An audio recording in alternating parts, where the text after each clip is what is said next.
주신 하나님 말씀은 이사야서 56장 1절에서 7절까지 말씀입니다. 이사야서 56장 1절에서 7절까지 말씀 봉독하겠습니다. 여호와께서 이와 같이 말씀하시기를 너희는 정의를 지키며 의를 행하라. 이는 나의 구원이 가까이 왔고 나의 공의가 나타날 것임이라 하셨도다. 안식일을 지켜 더럽히지 아니하며 그의 손을 금하여 모든 악을 행하지 아니하여야 하나니 이와 같이 하는 사람 이와 같이 굳게 잡는 사람은 복이 있느니라. 여호와께 연합한 이방인은 말하기를 여호와께서 나를 그의 백성 중에서 반드시 갈라내시리라 하지 말며 고자도 말하기를 나는 마른 나무라 하지 말라. 여호와께서 이와 같이 말씀하시기를 나의 안식일을 지키며 내가 기뻐하는 일을 선택하며 나의 언약을 굳게 잡는 고자들에게는 내가 내 집에서 내 성 안에서 아들이나 딸보다 나은 기념물과 이름을 그들에게 주며 영원한 이름을 주어 끊어지지 아니하게 할 것이며 또 여호와와 연합하여 그를 섬기며 여호와의 이름을 사랑하며 그의 종이 되며 안식일을 지켜 더럽히지 아니하며 나의 언약을 굳게 지키는 이방인마다 내가 곧 그들을 나의 성산으로 인도하여 기도하는 내 집에서 그들을 기쁘게 할 것이며 그들의 번제와 희생을 나의 제단에서 기꺼이 받게 되리니 이는 내 집은 만민이 기도하는 집이라 일컬음이 될 것임이라. 아멘. 인격적이다라고 하는 말 우리가 많이 합니다만 인격적이다라고 하는 말은 존중한다라고 하는 것을 의미한다고 봅니다. 상대방의 말이나 행동이나 상대방의 생각을 존중할 때 우리는 인격적이다 이렇게 생각을 하죠. 이 인격적인 관계 안에서 우리가 하나의 전제를 가지게 되는데 그것이 뭐냐 하면 자유롭게 선택하며 결정할 권리가 우리에게 있다고 하는 것, 그렇게 할 수 있는 자유가 우리에게 있다는 것을 전제로 합니다. 우리가 손이나 발이나 이런 걸 묶어놓고 혹은 어떤 감옥에 갇힌 채 당신 자유롭게 말하시오, 당신 자유롭게 행동하시오 라고 한다면 그것은 가능하지 않은 일이 될 것입니다. 우리에게 먼저 이렇게 자유롭게 무엇이든지 할 수 있는 그런 자유가 주어진 상태에서 인격적인 관계가 이루어지는 것이죠. 그래서 이렇게 자유롭게 무엇이든지 결정하거나 행동할 자유, 이것을 자유의지다 이렇게 부릅니다. 세상에서 비인격적인 것들을 경험하거나 혹은 반인권적이다 이렇게 말할 때에는 이러한 우리 안에 기본적으로 주어져 있는 자유의지를 존중하지 않을 때 우리는 비인격적이다 혹은 반인권적이다 라고 하는 말을 하게 됩니다. 하나님은 우리에게 자유의지를 주셨습니다. 우리가 스스로 결정해서 말하고 행동할 수 있는 그런 의지 말이죠. 이것을 우리에게 주신 이유는 우리와 인격적인 관계를 맺기 위함이 있어요. 인격적인 관계를 맺음으로써 우리가 하나님과의 사랑의 관계를 형성하도록 하려고 하시는 것이죠. 그래서 우리가 하나님과 인격적인 관계를 맺고자 하는데 여기서 문제가 발생이 됩니다. 하나님과 인격적인 관계를 맺고자 해도 잘 안 돼요. 그래서 하나님의 사랑이 내게 충분하지 않은 것처럼 느껴지고 때로는 그런 하나님과의 관계 안에서 많은 실망과 아픔을 겪게도 됩니다. 그렇게 된 이유가 무엇일까요? 그 이유는 우리에게 죄가 있기 때문에 그렇습니다. 죄로 인하여 타락한 사람은 하나님과 인격적인 관계를 충분히 누리기가 어려운 것이죠. 왜 그런가 하면 우리에게 자유의지가 있는 것처럼 보이지만 그러나 그것이 본질적으로는 상실되어 있기 때문에 그렇습니다. 자유의지가 있는 것처럼 보이는데 상실되었다. 그것은 무슨 의미일까요? 그것은 말하자면 내 마음속으로는 내가 마음대로 하고 싶고 내가 원하는 선하고 아름다운 것을 내가 하고 싶은데 마음으로는 그런데 실제로 내가 그렇게 하려고 해보면 잘 안 된다는 것이에요. 그래서 선을 선택한 능력을 상실했다는 의미에서는 자유의지가 없고 그러나 우리가 무엇이든지 먹고 싶은 걸 마음대로 먹고 하고 싶은 걸 마음대로 한다고 하는 표면적인 이유로 보면 우리가 자유의지가 있는 것처럼 보이는 것이죠. 사람은 이 죄로 인해서 우리 마음이 부패하고 타락했기 때문에 마음에서 우러나오는 대로 그냥 계속 살게 되면 결국에는 자꾸 죄만 지을 뿐이에요. 그런 의미에서 자유의지가 있는 것처럼 보이나 그러나 본질적으로는 상실됐다, 이렇게 말하는 것입니다. 미켈란젤로라고 하는 이름을 가진 화가가 진짜 미켈란젤로 말고 또 한 분이 계십니다. 이 분은 이름을 혼동하지 않기 위해서 그가 살았던 마을 이름을 따라서 카라바조라고 부릅니다. 본명은 미켈란젤로죠. 밀라노 근처에서 살았기 때문에 밀라노가 배출한 화가다, 이렇게 자랑스럽게 생각합니다. 그는 굉장히 천재적인 그림 솜씨를 가지고 있습니다. 그래서 그는 밑그림을 다 완성시키지 않아요. 그냥 대충 그려놓고 밑그림이 완성되지 않은 상태에서 그림을 그려 나갑니다. 그래서 그는 매우 천재적인 화가라고 당대 많은 사람들에게 칭송을 받았습니다. 그의 터치, 그의 아름다운 선, 그 아름다운 색깔, 그리고 빛을 살리는 그의 뛰어난 감각을 볼 때는 그는 매우 아름다운 성격의 사람일 것으로 추정하지만 그러나 그의 삶은 그림과는 전혀 달랐습니다. 그는 알코올 중독자였고 상습적으로 도박을 했으며 그는 좀 성격이 포악해서 많은 사람들에게 폭력을 휘두르는 그런 사람이었어요.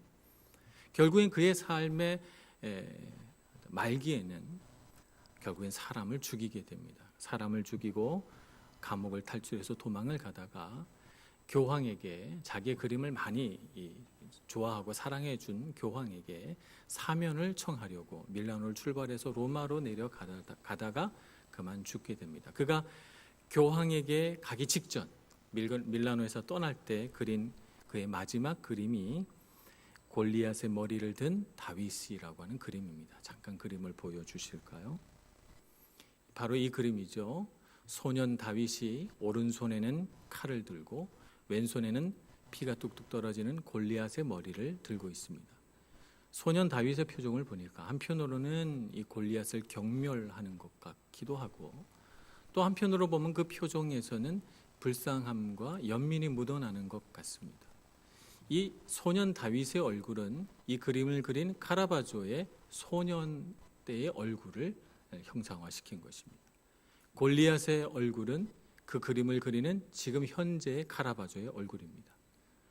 두 사람이 다 카라바조의 얼굴이에요. 선하게 살고자 하나 선하게 살지 못했던 한 불행한 화가의 마지막 그림입니다. 우리 안에 상실된 것이 바로 이것이죠. 우리는 참 선하게 살기를 원합니다. 정말 우리는 하나님께서 주신 자유의지를 아름답게 사용하기를 원해요. 그러나 우리는 그렇게 살지 못하죠. 인생은 살면 살수록 내가 원하는 선은 행하지 못하고 내가 원하지 않는 죄만 자꾸 짓고 있는 우리의 모습을 보게 됩니다. 이렇게 선하게 살고자 하지만 자신의 의지대로 선하게 살 수 없는 우리의 상태를 종교개혁을 일으켰던 마르틴 루터는 무엇이라고 불렀는가 하면 노예의지라고 불렀습니다. 에라스무스가 자유의지에 대한 논문을 썼을 때 그것에 대한 어떤 반격으로 마르틴 루터가 쓴 책이 있는데 그 유명한 노예의지에 대하여라고 하는 책입니다. 마르틴 루터는 로마서를 꼼꼼하게 읽어보면서 로마서 안에 담겨져 있는 하나님의 말씀의 가장 본질적인 내용은 사람은 자기 행위로, 자기 의지로, 자기 노력으로 하나님의 선에 이를 수 없다는 것을 그가 발견했죠. 그래서 복음의 본질은 사람의 능력으로는 구원받을 수 없다는 것이다 라고 그가 생각한 것입니다. 그래서 그는 가장 대표적인 구절로 로마서 7장의 말씀을 들게 되는데 로마서 7장은 이렇게 말씀하고 있습니다. 로마서 7장 22절에서 24절까지 말씀을 봉독하겠습니다. 내 속사람으로는 하나님의 법을 즐거워하되 내 지체 속에서 한 다른 법이 내 마음의 법과 싸워 내 지체 속에 있는 죄의 법으로 나를 사로잡는 것을 보는도다. 오호라 나는 곤고한 사람이로다. 이 사망의 몸에서 누가 나를 건져내랴. 이것이 사람이 인생을 살면서 겪게 되는 가장 본질적인 탄식입니다. 이러한 탄식을 하지 않는 사람이 이 세상에 누가 있을까요? 이러한 탄식은 내 노력으로는, 내 힘으로는 나를 구원할 수 없구나, 나는 선하게 살 수 없구나 라고 하는 깨달음에서 오는 탄식입니다. 그런데 이 탄식에서부터 구원은 시작이 됩니다. 이것을 깨닫고 탄식하며 자신의 무능력함을 알게 될 때 우리는 하나님을 바라보게 되고 하나님을 향하여 갈 용기를 내게 됩니다. 마치 누가복음 15장에서 아버지께로 갈 용기를 내는 둘째 아들과 같이 말입니다. 이 둘째 아들도 자신이 원하는 대로 아버지의 재산을 다 얻어다가 자기가 하고 싶은 거, 자기가 먹고 싶은 거, 자기가 소원하는 모든 것들을 다 마음대로 했어요. 자기 자유의지로 살았죠. 그러나 그런 삶을 살다가 결국 그는 돼지우리에서 돼지가 먹는 쥐엄나무 열매를 먹으며 살아가는 비참한 상태에 이르게 된 것입니다. 그가 자신의 상황을 바라보며 탄식하며 그가 돌아가기로 결심합니다. 그래서 누가복음 15장 18절 이 말씀이 그의 삶의 대반전을 이루게 됩니다. 내가 하늘과 아버지께 죄를 지었사오니. 이 말씀이 그의 삶의 가장 놀라운 전환점이 됩니다. 이 말씀이 무엇입니까? 회개이죠.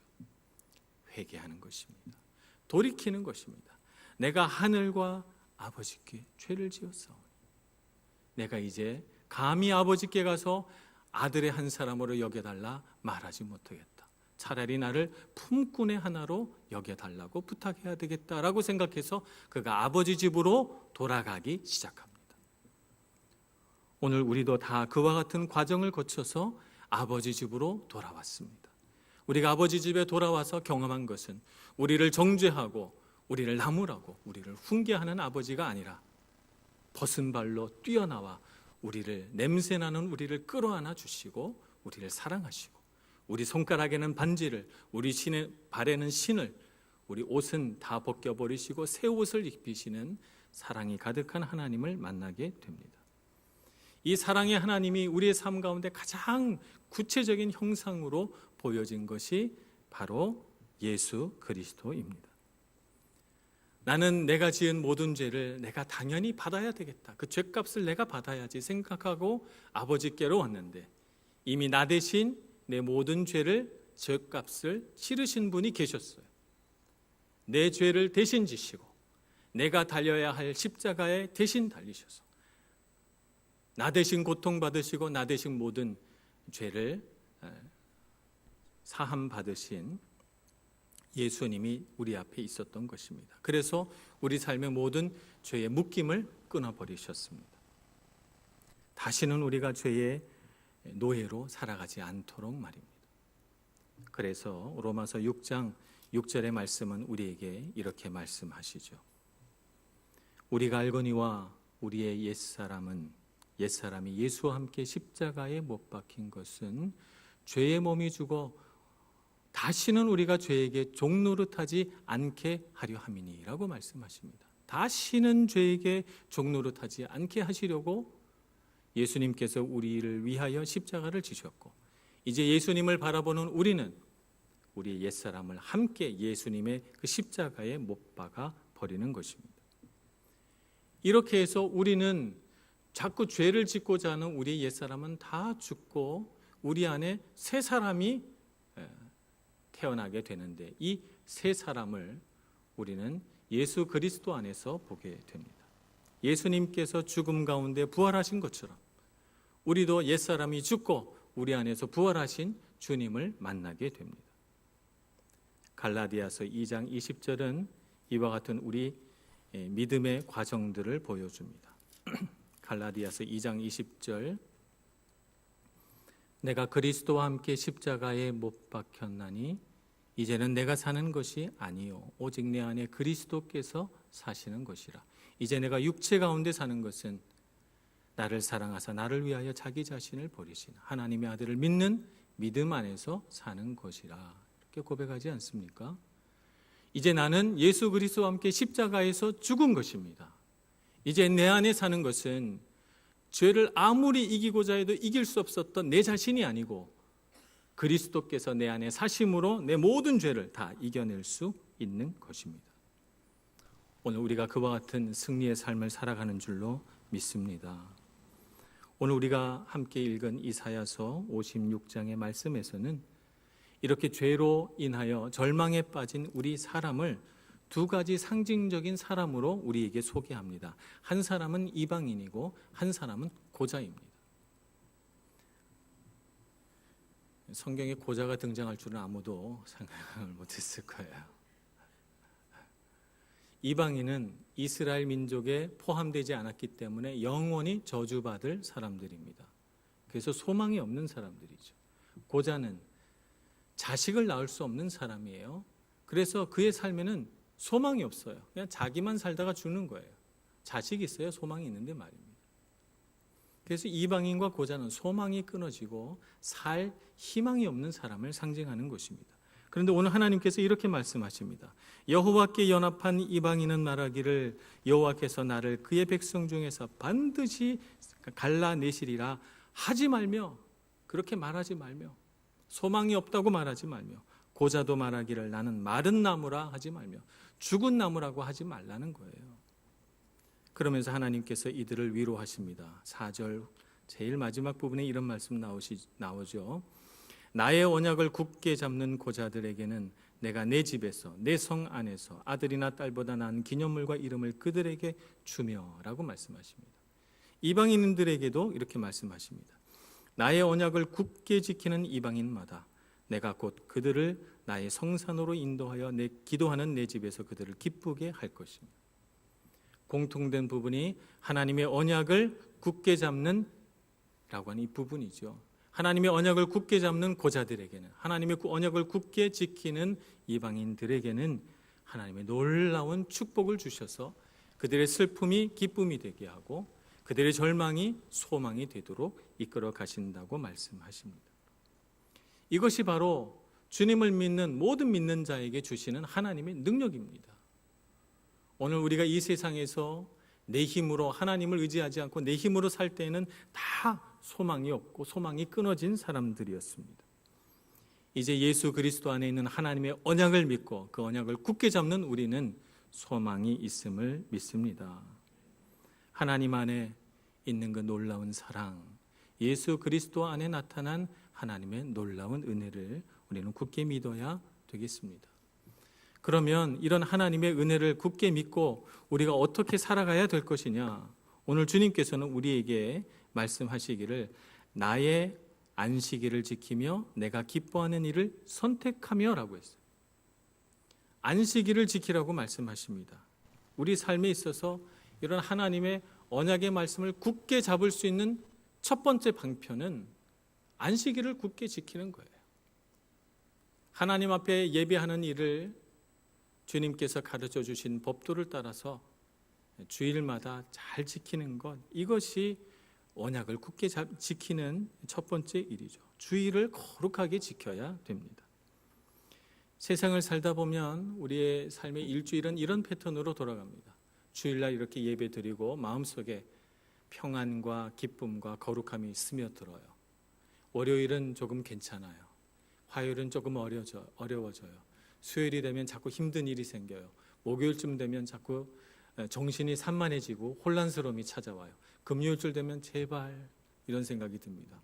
토요일쯤 되면 내일 정말 주님 앞에 가서 예배 드려야 되겠다 이런 마음이 들죠. 근데 주일날 늦잠을 잔다든지 주일날 바쁜 일이 생겨서 주일 예배를 못 드렸다든지 이렇게 해서 한 주를 건너뛰고 우리가 살게 되면 어떻게 됩니까? 점점 더 어려워지죠.